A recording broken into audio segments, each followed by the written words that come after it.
Hello, hello, hello. Good morning and welcome to the Kenny Brown Cars and Coffee Show. I'm your co-host, Cari Southworth, and we have Brad Grissom with us today. My co-host, Brad Grissom. Brad Grissom is with us today, and we are televised. Hello. He's not coming on. Okay, so anyway, there he is. Okay, let's start this over again. Sorry. Welcome to the Cars and Coffee and Kenny Brown Show. We're live here on the Facebook and also on YouTube. And we have Brad Grissom, my co-host. I am Cari Southworth, and we are televising or simulcasting from the motorsports capital of the world, and that is Daytona in Indianapolis. Brad is in Daytona. I am here in Indianapolis, and we are also having a guest on today who is from the motor capital of the world, Motor City. So we're going to be sharing him in a few minutes. Today, I want to tell you a little bit about our lineup. Brad, we have a really exciting lineup. I'm excited for today.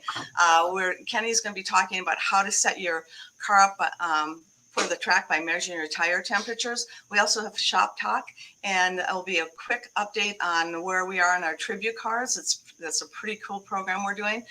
We also have the lovely Dana White with us. I better be careful. He'll be joining us for show and tell later on the benefits of the Kenny Brown jacking rails. He'll be going through all that. Should be pretty interesting. We also have one of our favorite segments, Brad's Internet Finds. Brad will be sharing some information. And we also have a special vintage Kenny Brown video that's related to this week's trivia question giveaway, so pay attention. So stay tuned for the Kenny Brown Cars and Coffee Show, simulcast live on the Kenny Brown Facebook page and the Kenny Brown YouTube channel.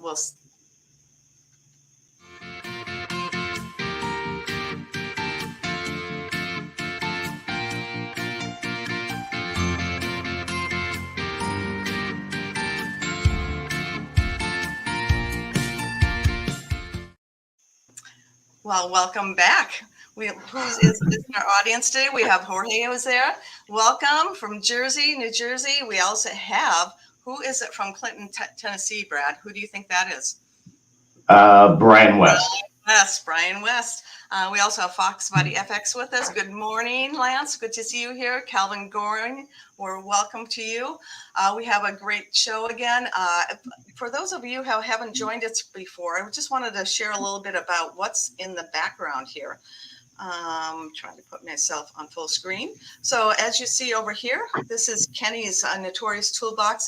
Over here, you can't see, but we have the rest of his toolbox over here.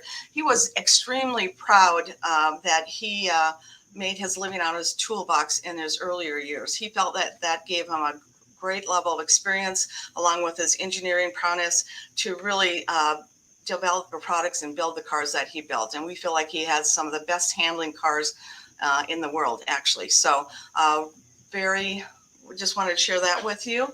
Also, Brad, this is Brad's time to shine.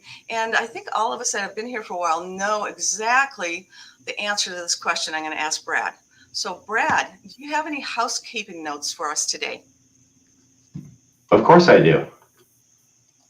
So if you're joining us today on Facebook, either the the Kenny Brown Performance Facebook page or the Kenny Brown Speed Therapy Society Facebook page, be sure to give us a like or a heart-shaped wrench, as Kenny referred to them. Those help with the algorithms and everything else that Facebook uses. If you are on the Speed Therapy Society Facebook page and you want to join in on today's trivia question, you have to do one of two things. You can switch over to the main Kenny Brown Performance Facebook page, or when you answer the question or you are asking a tech question for the Q&A portion of the show, be sure to put your name in the comment as well, because we cannot see that. If you're viewing on YouTube, be sure to give us a thumbs up. Be sure to subscribe to our page. And once you're subscribed, be sure to click the bell for notifications. And so that's it, Cari. That's all the housekeeping that I have today. Okay. Thank you. I knew you'd keep have it short and sweet. The So big thing is engage, like, share, invite your friends. Yep, that's exactly what we need to do. Thank you so much, Brad, for your housekeeping tips. We really appreciate that. Looks like we also have Joe Johnson. Welcome, Joe. Glad to see you here. Rory Merrick. Rory, I think you're British Columbia. Guess what? We have a live audience today, and the one person that's in our audience is from what part of Canada are you from? Windsor, right over the border, Detroit border. So he is down here today viewing with us. Jay Myers, good to see you from Buffalo, New York. Tom Nelson, St. Louis. We have Phil Jolly, morning. And looks like Calvin. We have Tim Allen as well, who we forgot to mention, I think. Oh, well, Tim, I didn't mean to He's forget from you. Point Pleasant Beach, New Jersey. Perfect. Well, it's great to see all of you. We are going to start our show, and first up is the lovely Dana White. So give him a round of applause. Dana White's in the studio? Yes, Dana White is in the studio. Give him a round of applause. He is going to talk about the Kenny Brown jacking rails. So stay tuned. There you go, Dana. So good morning. Good morning. So we often get asked a lot of questions as far as what is a jacking rail, and the interesting thing is it's actually more of a tool than it is a chassis piece. It's a solid structure which actually gives you the ability to jack your car up, and so it's probably one of the best tools that you'll find, whether you're doing the work in your driveway or whether you're at the track. But it gives you a solid jacking point that you can lift anywhere on the length of the jacking rail and pick the whole side of the car up. And we have them in different for different variations as far as the year of the car. This one here is actually designed to fit the Fox Body Mustang, and it actually runs, it's about 60 inches long and runs the length of the pinch molding. And the whole premise behind it is to give you a solid point, but it also is to protect the jacking rail or the pinch molding that runs along the bottom of your car. I know most of us have seen cars where people have jacked them up and either crushed the pinch weld or they've actually done damage to the rocker panels. So those are important pieces that if you're going to be doing work on your car, storing it over the winter, or going to the track, the jacking rails are a huge benefit, and it's a great tool to work with. One of the things that Ken showed us early was the fact is you can actually mark your floor jack, and so that you can actually run it under the car, know where to stop, and you don't have to crawl under anymore and look to find a good jacking point for your car. And so if you mark the jack, it's quick and easy, gives you about 3 minutes, and you can have the car sitting on jack stands and in the air. And if you've ever been to the pits for a track event, it's a huge piece for you because it gets the car off the hot tires and then can actually cool in a round fashion versus in the paddock. Yeah, in the paddock. Yeah. So this one here, like I said, go ahead. So that jacking rail that you're holding up, does that fits the Fox body? Does it also fit the Gen 1 cars and the S197 cars? Correct. Yep. Actually, it's the same jacking rail for all three versions of the Mustang.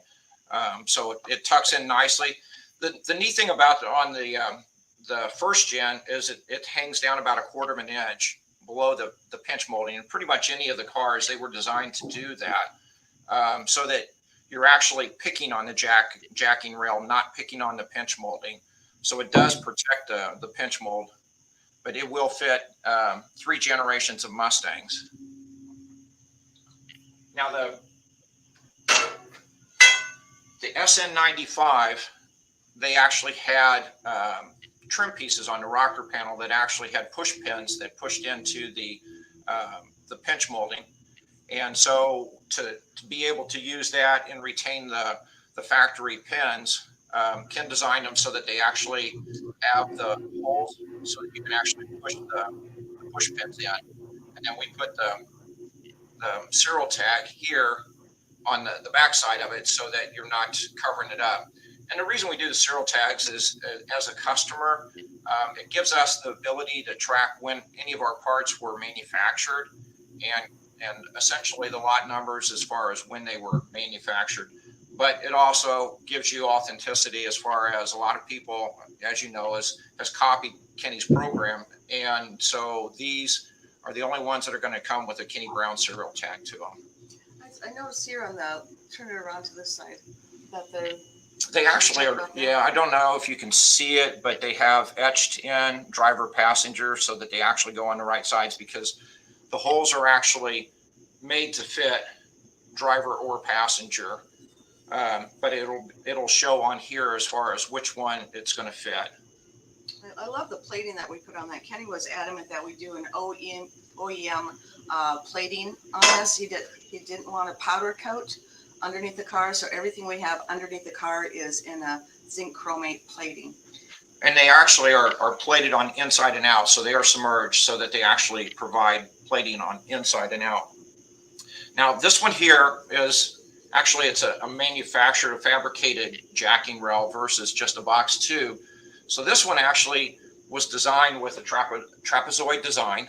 I know that's a big word, Brad, but it actually is made to fit under the car so that the bottom of the jacking rail is actually flat and gives you a flat surface. A lot of them were designed so that they form to the bottom of the car, and you end up picking on just a corner.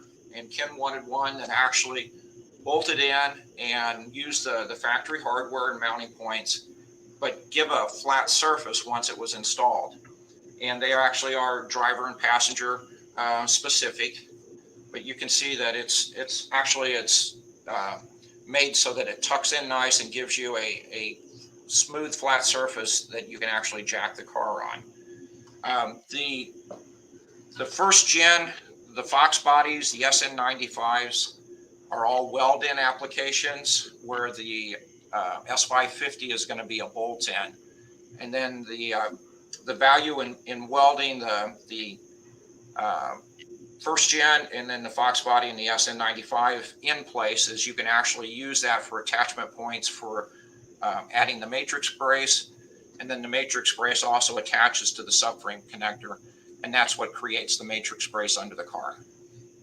Yeah, and I guess another benefit of the zinc chromate plating is that it's safe to weld that. If you were to paint or powder coat the jacking rails or anything else that would be physically welded onto the car, that creates a mess and a lot of really bad fumes. And so yellow zinc or silver zinc chromate is a great coating for a chassis part, because you can weld it and you don't have to worry about gases or anything else like that. Correct. Powder coat, you would actually have to clean it off to actually be able to get it to adhere without bubbling. So we actually have somebody, one of our viewers that is on, Bill Butler, and yes, there we go. Brad, you want to control putting Bill on? So Vanna, thank you very much. If you want to put that back. So who we have on today is, this is not Bill Butler, but is a very good friend of his. And he actually, this is Glenn, and he actually installed the S550 jacking wheels just a couple weeks ago. Is that correct? Yeah, actually just earlier this week. Yep. And I know Bill said you really liked them. What's your impressions of them? Well, I won't bring another company into it, but we were at a show last year and there was a set of jacking rails I was going to buy and I didn't. So I had planned on buying them. Well, through Bill and learning about, Kenny Brown's jacking rails, I mean, it's such a, so I have a Heritage Edition 2020 Shelby GT350. Wow. So it's a car I'm going to keep for a long time. I love the trapezoidal design. I love that I don't have to worry about rust. It's not some powder coated on the outside and bare on the inside. They installed super easy. It actually only took a few minutes. My car is, I had it lowered with the Ford Performance Springs. So it's very difficult to get jacks under to, now I haven't tracked the car yet. I plan on it. But I have changed the wheels and tires out during my build several times. And now that I have these rails, it just makes everything so much easier. And like you said earlier, you can mark the rail, throw your jack under there. You get a full mount of the rail to the jack, so you're not grabbing an edge of it. And it just makes everything so much easier. They're obviously a well thought out, well built part compared to a square tube where someone paints it red and you throw it on your car. So super happy with it so far. So, and what did you say, Rich? It does fit the GT500. Just with the GT500s as well. Correct. We've actually Well, installed. we appreciate you sharing your thoughts on that, Glenn.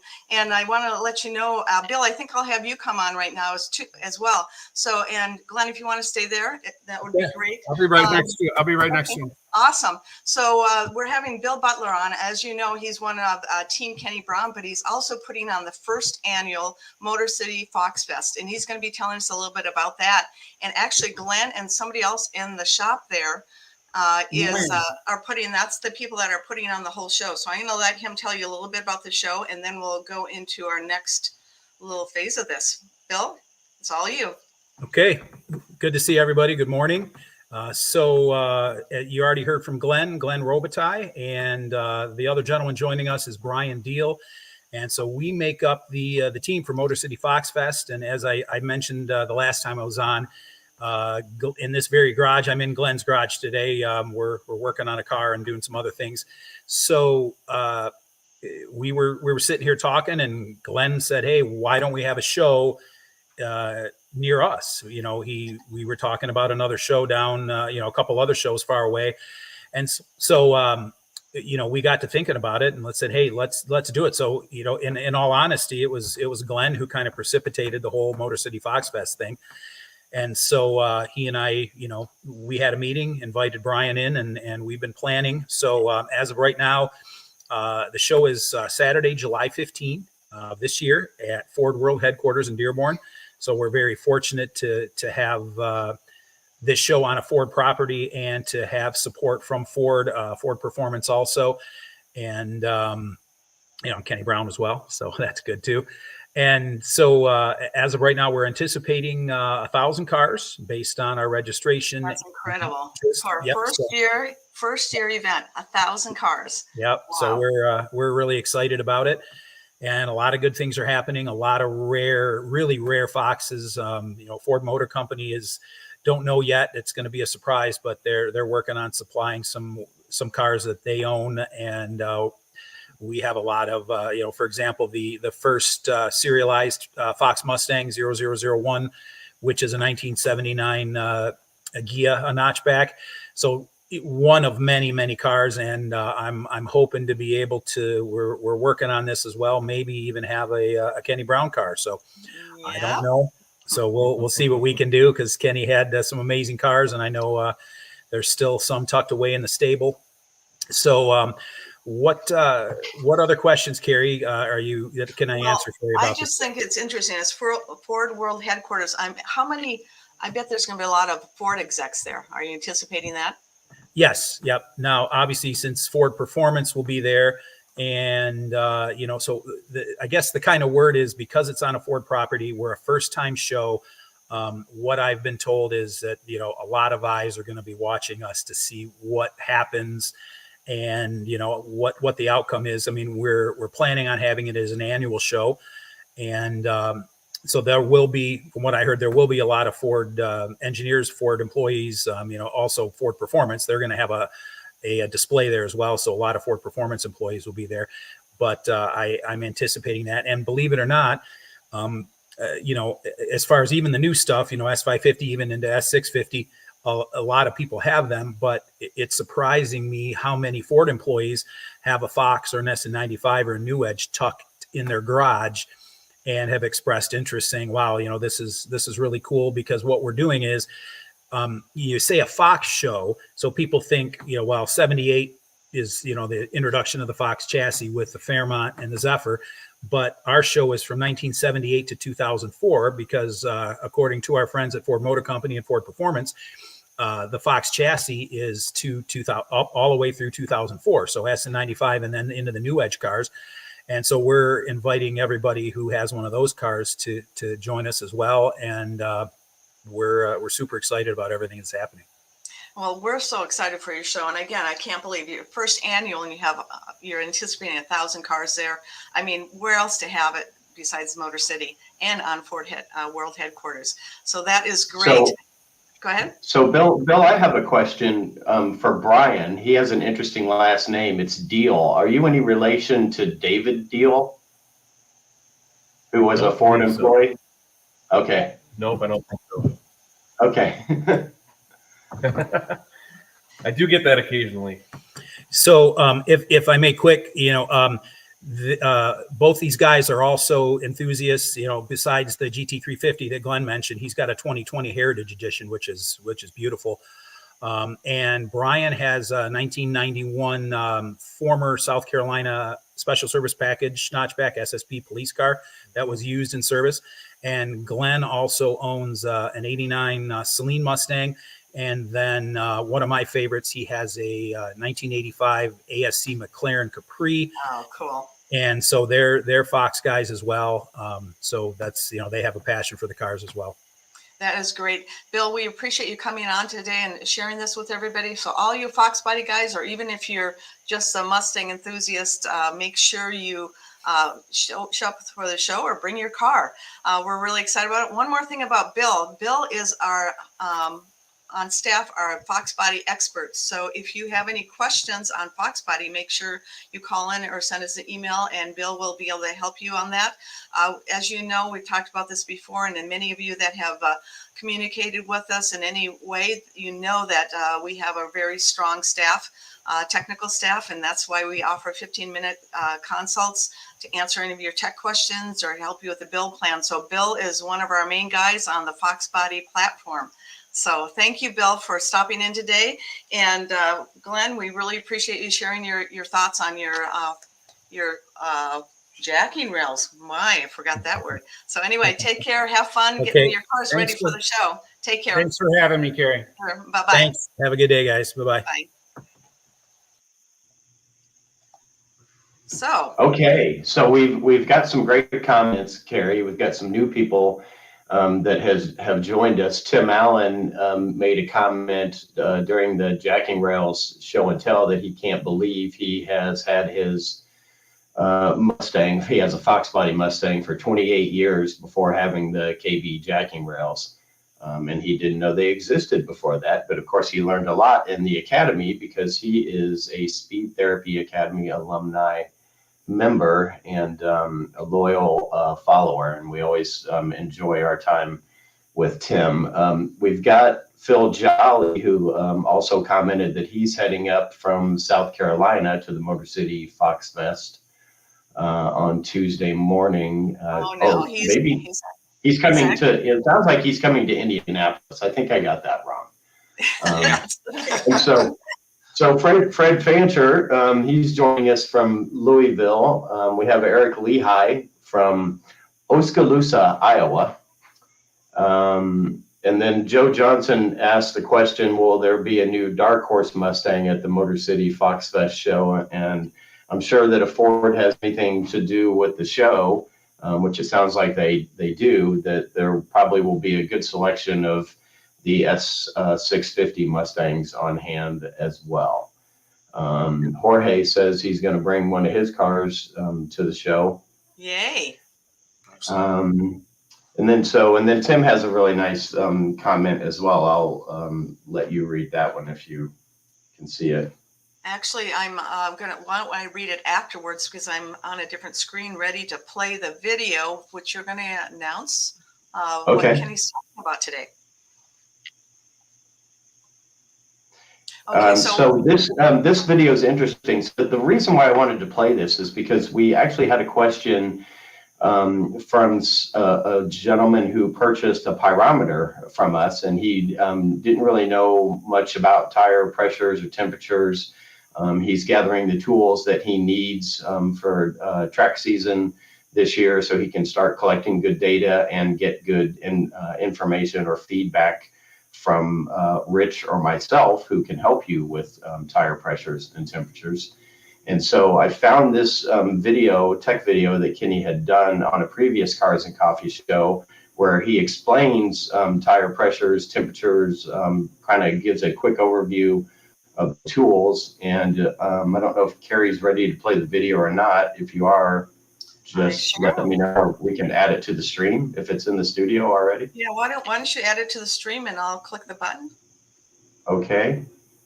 Hang on Ready? just a moment here. Yep, go ahead. Okay, take it away, Kenny.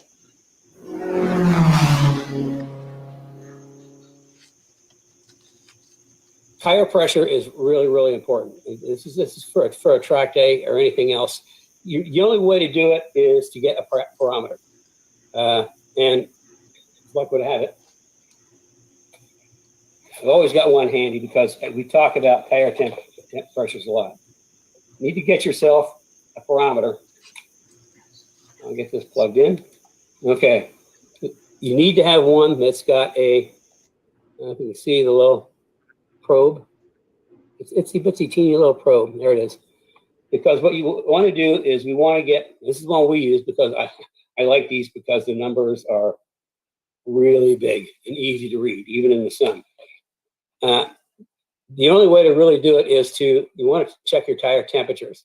And that's you take the probe and you stick an inch in from the outside, in the middle, and an inch in from the inside. And just briefly, what you're looking for is to balance that those temperatures all the way across. If the middle is higher than the other two, then there's too much air. If the middle is lower, there's not enough air. But you're never going to get even across, like on the fronts, they'll never be the same. So let's say you got 120 degrees on the outside, 100 degrees on the inside, you want 110 in the middle. That's the best way that's the only way to adjust your tire pressure. As far as starting pressures on my car, with the Pirelli PCR courses, I typically would start, depending on the day, and I kind of make my mind up the day, anywhere between like 32, 33 front and 28 or 29 rear. And then in the first session, we work on the temperatures and get the tires bled down. I like to start a little bit higher. It's easier to take air out in the pit lane than just to put air in. But I'll make maybe even 2 stops during the first session to do the tire pressures real quick. So, because once I get them done, it's the way to go. So, I mean, and don't, that whole chalk thing, all that tells you is if the tire's rolling over, eating up the chalk. It doesn't tell you what's happening on the middle and the inside of the tire. I don't know who came up with that, but everybody thinks it's pretty clever, and it tells you nothing. I mean, here's the thing. They might be putting air in if it's hitting on the chalk mark. They might be putting air in, so it won't go in the chalk mark. When in reality, they don't have enough camber in the car. So I mean, I can't tell you anything. I mean, once you get your tire temperatures and your pressures, that's the only way to do it. And we can certainly fix you up with the stuff, including tire pressure, tire temperature sheets. I don't know if I got one up here or not.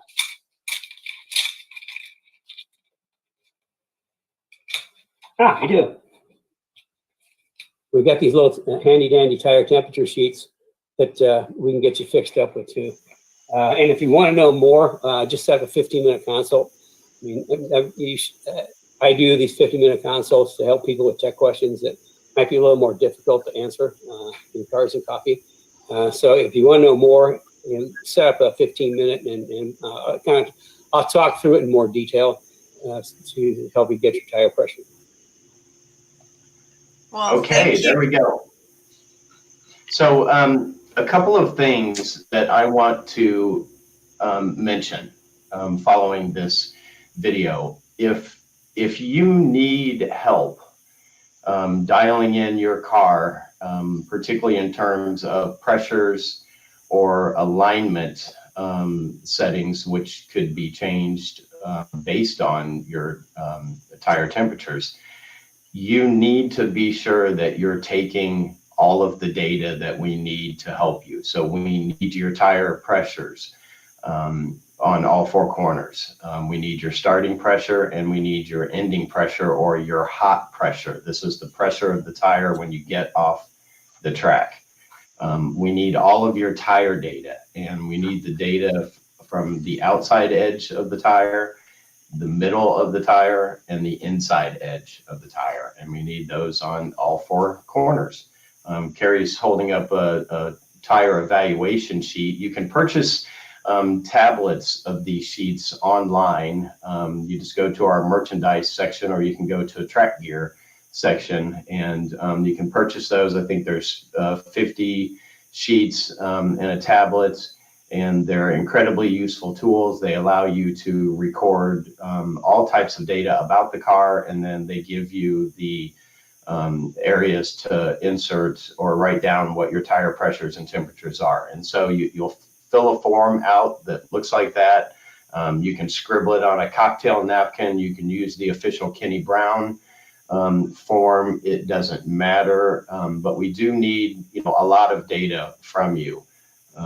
Track temperature is important. What the ambient temperature and the track temperature is, that's really important to setting the tires up, so you know what a good starting pressure is, before you go on track. There's a lot of little intricacies there, and all of that data means a lot when it comes to pressures and alignment. And the first thing that we want to do with tires is we want to get the pressures where we want them to be, whether it's a street tire, a track tire, or a full slick race tire.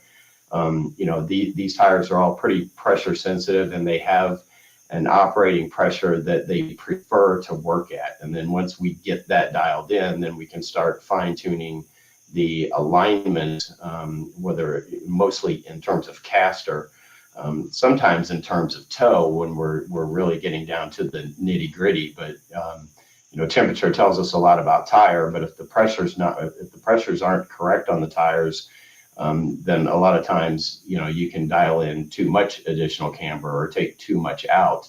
And so all of this data is pretty critical. And we've got some more people that have joined us, Cari, that I wanted to mention. Jeff Lucina is viewing from Lenexa, Kansas, and I believe that's Jeff Lucina. He's the only person I know in Lenexa. And we also have Doug Killian, and he left a comment that he is going to be headed up to the Motor City Fox Fest show in July, and he is bringing his chopped Fox body. And so the chopped Fox body, some of you may or may not know, is the car that sort of showcased Doug's talents to Kenny and allowed Doug to become an integral part in the short wheelbase Thunderbirds. And so that car is a cool car. It's significant. Doug is an incredible person to talk to. He's really approachable. If you see him and you see his car at the show, be sure to go up to him and say hi. He's a wealth of knowledge, and he's pretty entertaining too. So anyway, I'm done with that now. Cari, we can move on. I don't know if we have Dana White still in the studio. Yes, we do. And I wanted to say, go ahead, I thought maybe he could show the trackside toolkit to everybody and see what the common tools would be, and then what we have to offer basically as part of that trackside toolkit. You can purchase that online in our track gear section on our website, and it has a tire pyrometer. It's got a pressure gauge. I'll let Rich play the show and tell, but it's got everything that you need for yourself, and then for us to help you as well. Okay, that sounds good. Also, because track season is getting warmed up and a lot of people are getting on track already. If you are interested in us doing a Kenny Brown track, kind of a tire temperature session, we can do a quick, maybe a half-hour workshop on that. We can get Kenny sharing some of his information, and Brad and some of our other teams. So if you're interested in that, just comment, say, yes, I'd like a tire temperature workshop, and we'll make that happen. And Tim Allen had one more question. Brad, you might want to answer this. Are recording ambient temperatures important too or not? I know the answer, but I'll let you answer that. Yeah. So that is important. If it's cold in the morning and the track temperatures are cold, then you're going to want to start with a little bit more pressure in the tire starting pressure than not. Maybe because maybe the tires won't operate at a very high temperature, or they may not grow in terms of pressure, cold versus hot. So the rate of growth of the tire pressure is going to be dramatically different in hot conditions versus dry conditions. So ambient temperatures are important, and then track temperature. You can take your pyrometer and you can put the probe straight into or straight onto the surface of the asphalt, concrete, whatever it is, surface that you're running on, and that'll tell you what the track temperature is. And the track temperature is always going to be different than the ambient temperature. And so Rich is holding up the probe. Just touch the probe to the surface, and that gives you a pretty good idea. If you take the probe and you put it on the asphalt and it sinks all the way in the asphalt, then the asphalt's hot. That was brilliant, Brad. One of the things that we get asked a lot is, obviously when you're coming off of a track session, is everyone's thinking that they need to stop immediately and grab the tire temperatures, but the tires actually will cool uniformly. So consequently, if you get into the pit area and get to a safe place to where you can do it, the temperatures are going to still be valuable information as far as what you can use. They may not be right off the track, but what you're looking at is more of the spread of the numbers versus the actual temperature. And what you're trying to do is get it, as Ken pointed out, as close to consistent inside, middle, and outside, and make it as more uniform as you can possibly get. And so getting the temperatures is always important, whether it's in the pit or whether it's in the tarmac or wherever you can grab it, but it's valuable information. This is actually comes in the kit. This is for your air pressure, and it actually, it's well protected. It's good for the track events because it's very durable. They're going to get dropped, they're going to get knocked around, and so the rubber casing on it actually protects the gauge itself very well. And that pyrometer also has a rubber casing as well. Correct. And it comes in a case so that you can actually keep it secure. And another piece to the kit is it comes to you with a track bag. And so this will hold all the components.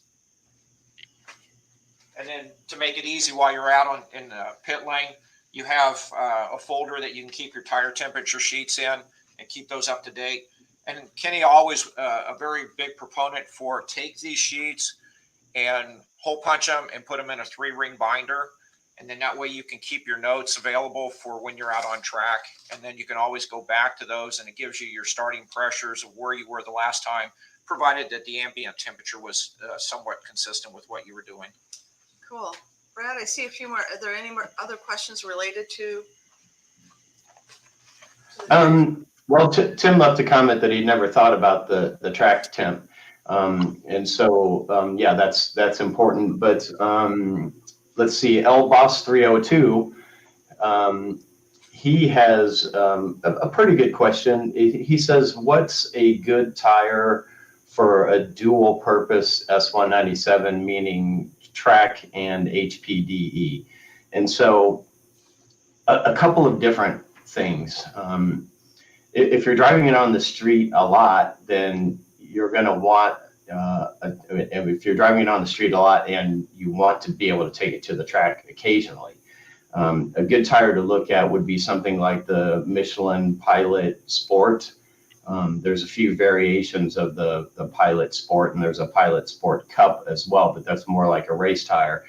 If you're looking at a tire that's in the 200 tread wear range, that's something that you could almost certainly always drive on the street, and you can definitely take it to the track and have a great time, have an adequate amount of grip on the tire, then go back, drive it on the street. But those tires are not going to last very long, so you're going to get a fairly short mileage out of them. I would say no more than maybe 10,000 miles. A 300 tread wear tire, which there are a few of them out there, are a little bit more forgiving.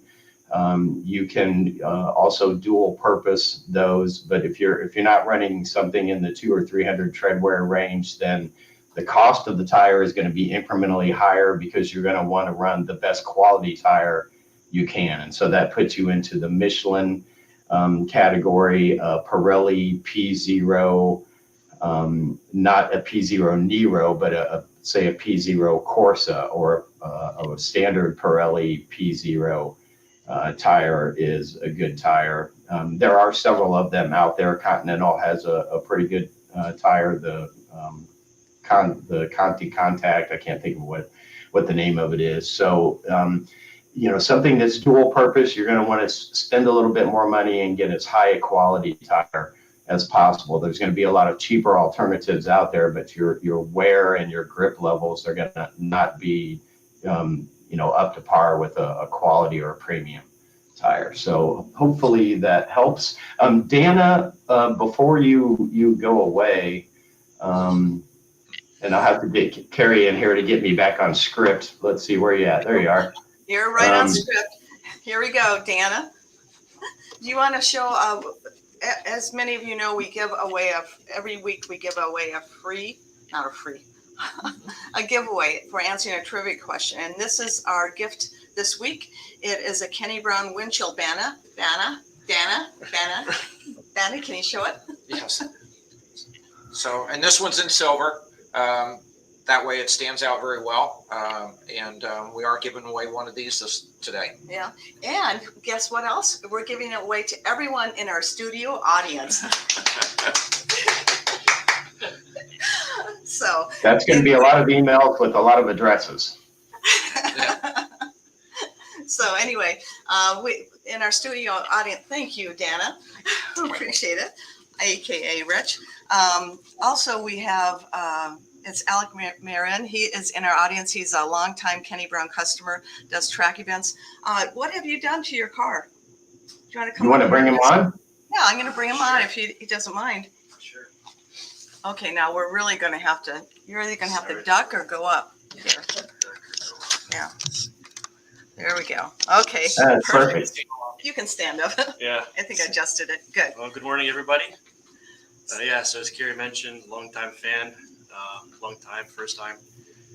Pretty much have all the suspension completed. I've got all the AG 4.0.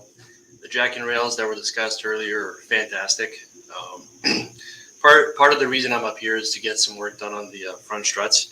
So taking those out was a breeze with those. So it's a fantastic piece of equipment. So, and what kind of track events do you do? Do you do a lot throughout the year, or just a few, or what's your more street? More street. I'm part of the BMW club in Detroit.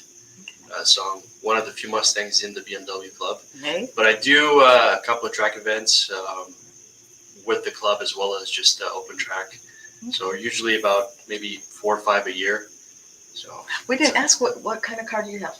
I've got an S197 2010 silver, actually gunmetal gray. Oh, that's so beautiful. Yeah. Oh, I love that I like color. it a lot, yes. So it's good. anyway, well, we appreciate you joining us today and here for our studio audience. Yeah. Here you go.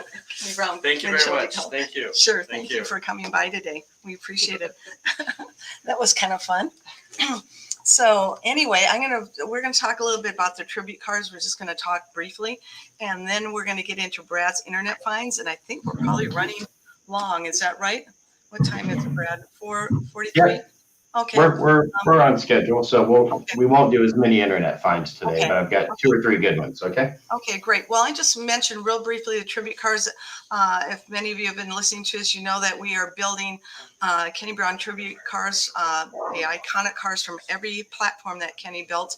So all the way from Fox Body, SM95, Cobras, 0304 Cobras, as well as S197 and S550. So he has iconic cars from each one of those. So the two tribute cars we have in right now is the Kenny Brown GT4 CSR, and that's an S197, and he's doing a Ruby. If you know Ruby, he's doing a duplicate of that. We also have an Outlaw, a white Outlaw, Kenny Brown Outlaw car in here, and we're really excited about that. We started on both of these projects, and we're just starting to get some photography and things like that. So what we're going to try to do is maybe every other week we'll show you where we are on the cars and the builds and share that with you as we go along. Right now on the Outlaw car, we are working on the street cage, and we're putting in the super street cage in there. So if any of you remember that, it's a beautiful 6-point street cage that you can actually egress and exgress is really good. I said that wrong, egress and ingress. Yes. Yeah. Okay. So anyway, is excellent because the bar runs really low. It's for chassis support, not rollover protection, but it's a wonderful cage. So we'll be putting that back on our website shortly. But anyway, we'll be sharing more about that. And Kenny would be pleased that we were doing this. It's too bad he's not here to actually be building you a non-tribute car, a Kenny Brown conversion car. So anyway, Brad, well, let's go into your internet finds real quick. Well, I did want to mention one more thing since since we were talking about special events and the Motor City Fox Fest. There's another special event that I want to mention. That is the Indianapolis Mustang Club is having a Mustang Club of America national event this year. They're one of the clubs that was chosen, and so the MCA / Indianapolis Mustang Club event this year is July 27th through the 29th. And so on July 27th, they are doing an open track event. They're having an open track day, I guess, at Putnam Park Road Course, which is a great facility and a great track to drive on. So I wanted to remind everyone about that. We have been posting up, and Bridget has been helping post up that event on our Facebook pages. So you can go to any of our pages and you can get more information about that. I'll try to post up some links before the end of the show here as well. But we will be having Mark, who's the president of the club, on in the next week or two, I believe, or 3 weeks maybe. And he can tell everyone more about the show, kind of give us a progress update in terms of how many cars they have registered for the show, how many cars they have registered for the open track event. Another thing I wanted to mention too, since our special guest who's in the studio today mentioned that he does some track events with the BMW club, his local BMW club. The BMW club, the Porsche club, the Audi club, those are all great clubs to get involved with, even if you own a Mustang. They do several track days across the country. All of these different clubs do at national clubs as well as regional clubs. It's usually pretty cheap track time. They don't care if you're driving a Porsche or a BMW or an Audi. Any car is welcome to their events. The Audi club does a national event here in Daytona Beach each year, and we get probably at least 400 cars. Maybe 500 cars for that event. So check out your local clubs. If your Mustang club isn't active in terms of open track events, you can bet for sure that the Porsche BMW clubs are, and they're great people to join in with. So anyway, we do have some internet finds. I'm going to keep them kind of short today, but there's a couple of cool ones, and the first one I'm going to show, I need to share my screen here, so bear with me. A good friend of ours named Richard Jonick, he is, I think, the vice president of Coiling Technologies, but he used to work for Hyperco, and he clued me into a new product, and I'm going to show it here. So Hyperco has these new hydraulic spring perches that they just came out with. And so this is a particular interest to me because I run on an SN95 Mustang, a 2000 Mustang GT. We are running on the front a Coney yellow sport front strut that is single adjustable, and we're running a 750-pound spring. And so struts suffer under hard loading a phenomenon where the physical strut or the piston itself tends to bend, and so it deflects in some cases a lot under really hard loading. And so I ran across these hydraulic spring perches, and they don't give you a lot of detail, but the spring perches work with primary coilover springs to evenly distribute load around the face of the coil ends, or the ends of the coil. And so it says optimal use of spring perches can reduce the bending load on the shock absorber by up to 96%. And so I can tell you that on the Coney front strut that we're using, the bending load is tremendous. And it's so much so that the inside of the spring rubs against the shock body or the strut body itself. And of course, we noticed it because it started wearing the paint away. And I had not seen that before, but I'll click on these real quick.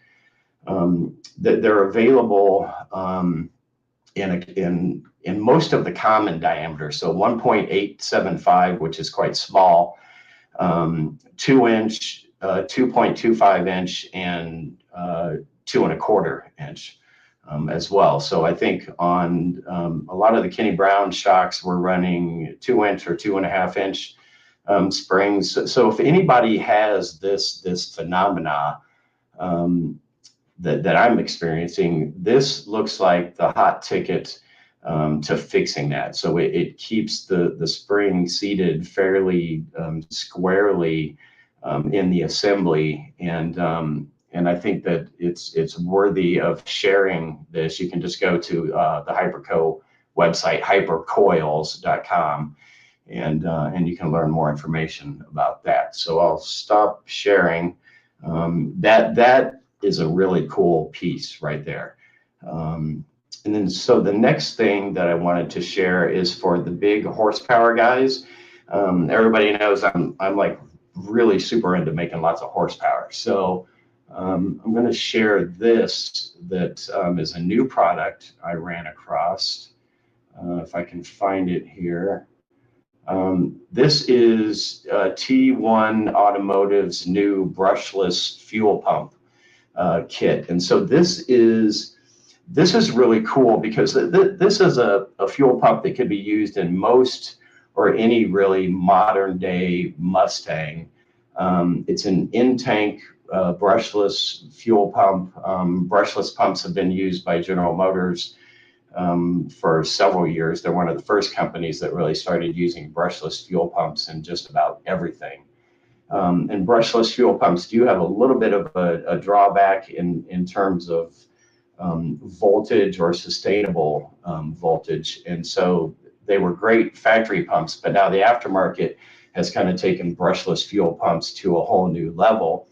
And this piece is pretty cool because it will support 1,000 horsepower or more with a single fuel pump, which is something that's been pretty difficult to do up until this point. And so this fuel pump comes with its own controller that basically operates the pump at whatever their desired voltage is. So it's going to be more than 12 volts or 14.4 volts under idle with no load. This probably operates somewhere, say, in the 16 to 18 volt range. And so that controller has a built-in booster. And I guess this diagram, nobody's going to be able to see it very well. So I'll just go back or I'll eliminate the screen. But anyway, so T1 automotive.com is where you can find this. They have distributors all over the country.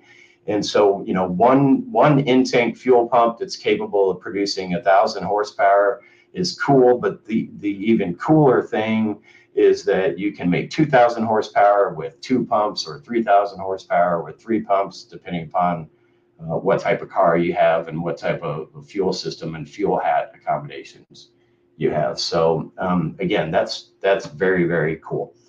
and we're starting to run out of time. So I shared the two really technical, cool things that I found. I've got some pretty goofy internet finds that I really look forward to sharing with everyone in the coming weeks. And so fortunately, Rich has been really good at sending me links to all of these oddball websites with really oddball stuff. And so I want to share those at some point. But anyway, so Cari, I don't know what's next. Are we going to get into we've got another video to share, I know. Let's share that since it's 5 till let's play the video because it's not very long. And I'm really excited about this video. It is, Brad, you want to introduce it and then I'll play the video. And then Rory made another comment about the matrix system too. We really appreciate your comments on that. And he has a question too.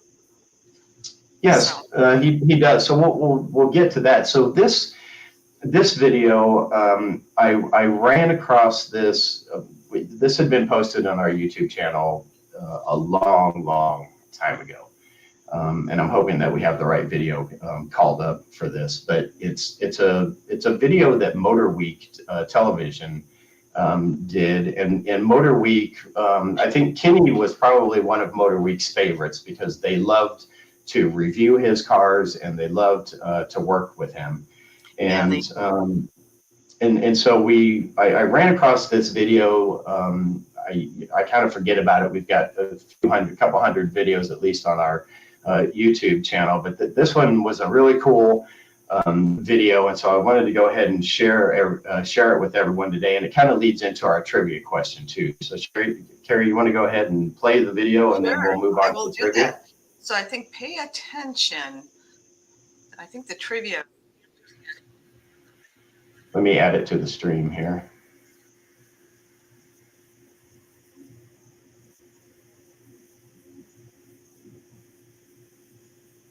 Looks like it's at the end of the video.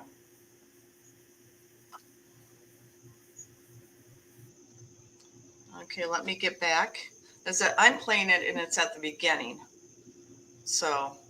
Okay, I think, let me remove it. You may have to share again. So let me remove this from the studio. Okay. And then,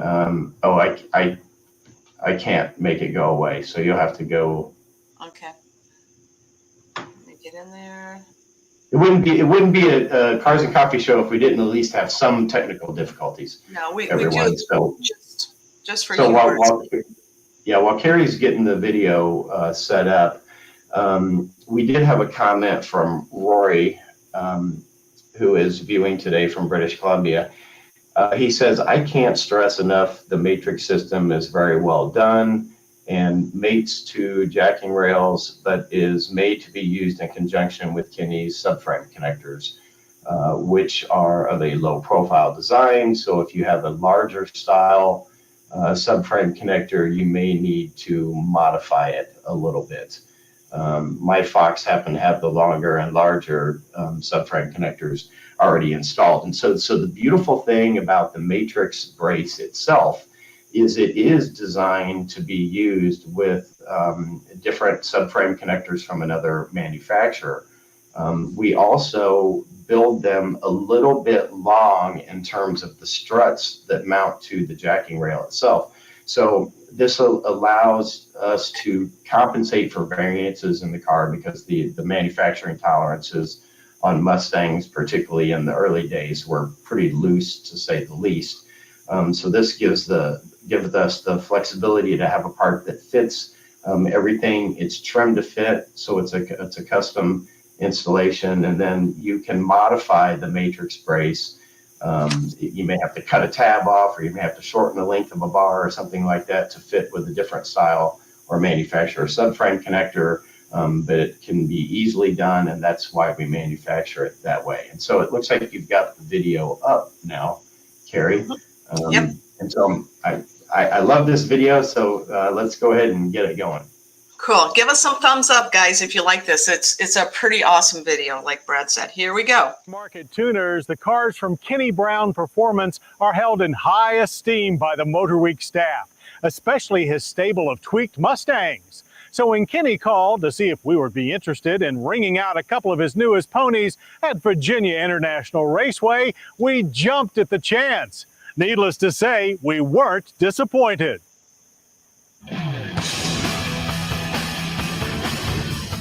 First out of the chute is the 2003 Kenny Brown Club Sport Racer, a very heavily modified Mustang that's aimed at both the street and track. The CSR is built up from a 1999 or 2001 Mustang Cobra chassis and available in both aggressive street driving and competition-prepared trim. The basic tuner package is powered by a normally aspirated version of the Cobra's 4.6-liter dual overhead cam V8 engine, which has been completely rebuilt and now roars with 395 horsepower and 334 pound-feet of torque. Cams, pistons, valves, heads, and a high-flow intake from the Ford Racing Parts catalog are all new, plus a set of big 13-inch brake discs to stop it. Optional is the big gun, which substitutes a bored-out 5-liter twin-cam V8, pumping out a thundering 450 horsepower and some 390 pound-feet of torque. This version is fitted to a Borg-Warner 6-speed manual transmission to go and 14-inch brake discs to stop. To make the CSR really handle, the Cobra platform is beefed up with a 6-point street cage and a hefty steel front shock tower brace. But much more importantly, it rides on Kenny Brown's new advanced geometry suspension system. The front suspension module is based on a lightweight tubular K-member to which KB mounts stiffer front struts with a coilover spring conversion. This shaves 40 pounds off the front end, lengthens the wheelbase by 1 inch, and significantly sharpens the Mustang's normally conservative suspension geometry.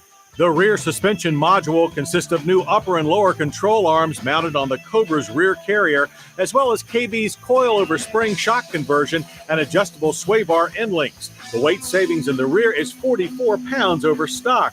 We recently got to try on a Club Sport Racer at Virginia International Raceway when we track tested the company street legal development car, a bright green 4.6-liter model that the KB folks have dubbed Kermie.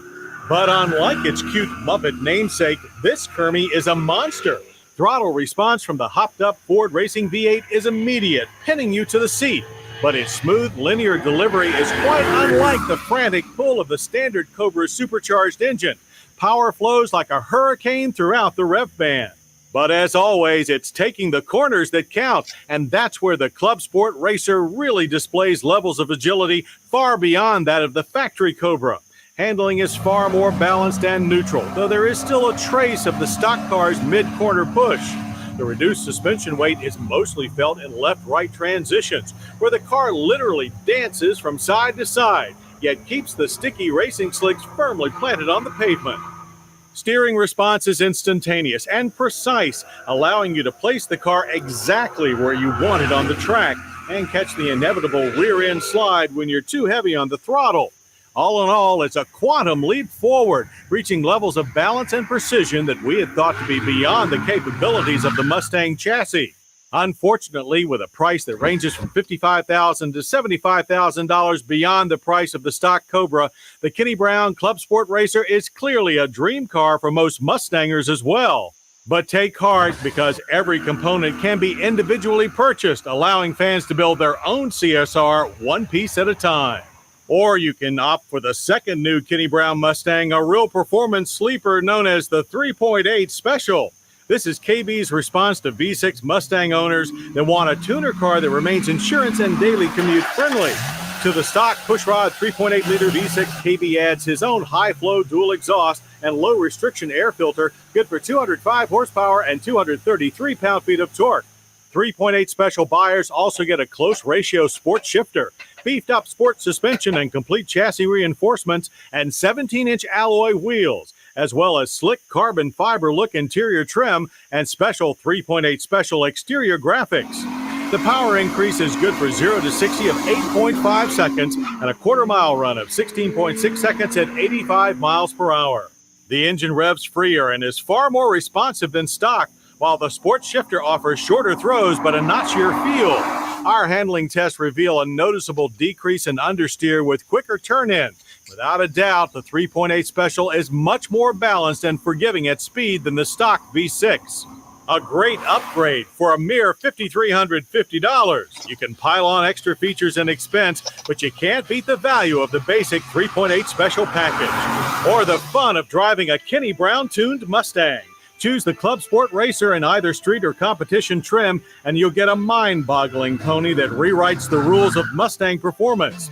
Or opt for the 3.8 Special, which kicks the everyman V6 Mustang up a serious performance notch for less money than some folks spend on a custom paint job. So which approach do we like best? Well, we love them both and look forward to the next time we saddle up on the maxed out Mustangs of Kenny Brown Performance. All right, there we go. So that's that video brings, and spending that time with Motor Week brings back a lot of memories. One notable thing was that I practically had to drive through the middle of the night to get that white V6 car, which was a dealer car, I think, from Lafayette, Indiana, to where the racetrack was located. So it was quite a long drive, to say the least. And then, of course, we had truck and trailer in tow with Kenny and I think it was Kurt at the time. They hauled Kermie over there. And another cool highlight of that weekend, besides the fact that we burned through a ton of tires and a ton of brake pads, particularly rear brake pads, because the IRS uses a lot of rear brake.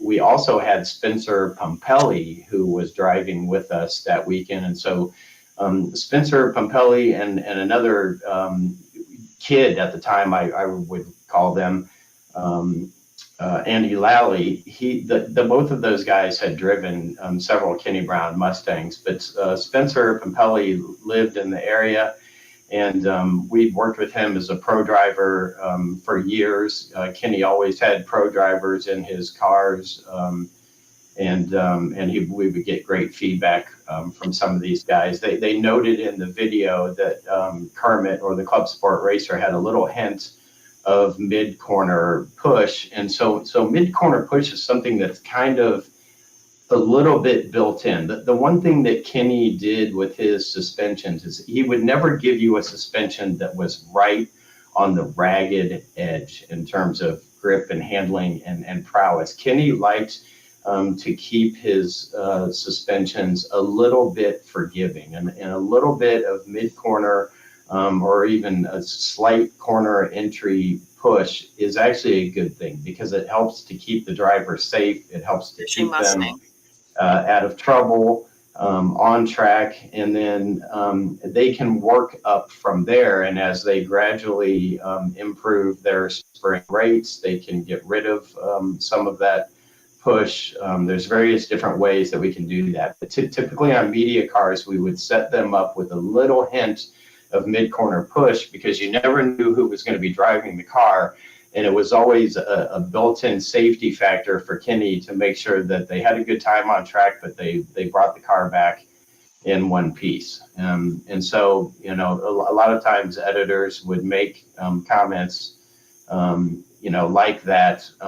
But, you know, I want everybody to understand that, you know, little hints of mid-corner push are not a bad thing, and then they can easily be dialed out of the car with spring rates. And historically, we have always run really high spring rates, particularly if Kenny was driving the car, but then we would dial that back a little bit for magazine editors and for TV people. So anyway, Cari, is it trivia giveaway time? It is trivia giveaway time, and I just have to share with you, Brad, I just about was in tears seeing Kermie again on track. I mean, Kenny, that was Kenny's favorite car.